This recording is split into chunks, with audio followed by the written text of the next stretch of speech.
ನಮಸ್ತೆ ನನ್ನ ಆತ್ಮಬಂಧುಗಳೇ. ಇಂದು wolf full Moon day. ಪ್ರಾಚೀನ ಕಾಲದಲ್ಲಿ ಚಳಿಗಾಲದ ರಾತ್ರಿಗಳಲ್ಲಿ ನಾಯಿಗಳಂತೆ ಹೋಲುವ ನರಿಗಳ ಶಬ್ದ ಕೇಳಿಬರುತ್ತಿತ್ತು. ಅದಕ್ಕಾಗಿಯೇ ಇದಕ್ಕೆ ವುಲ್ಫ್ ಮೂನ್ ಎಂದು ಹೆಸರು ಬಂತು. ಈ ದಿನ ಚಂದ್ರನ ಶಕ್ತಿ ತುಂಬ ಪ್ರಬಲವಾಗಿರುತ್ತದೆ. ನಮ್ಮ ಮನಸ್ಸು, ಭಾವನೆಗಳು ಮತ್ತು ಚಿಂತನೆಗಳು ಸುಲಭವಾಗಿ ಆ ಶಕ್ತಿಗೆ ಸಂಪರ್ಕವಾಗುತ್ತದೆ. ಈ ದಿನ ಧ್ಯಾನ ಯಾಕೆ ಮಾಡಬೇಕು?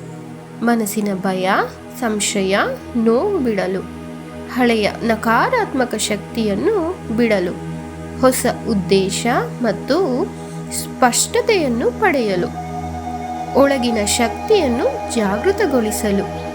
ಇಂದು ರಾತ್ರಿ ಚಂದ್ರನ ಬೆಳಕು ಶಕ್ತಿಯನ್ನು ನಮ್ಮೊಳಗೆ ಆಹ್ವಾನಿಸಿ ಮೌನವಾಗಿ ಕುಳಿತು ನಿಮ್ಮ ಉಸಿರಿನ ಮೇಲೆ ಗಮನ ಹರಿಸಿ.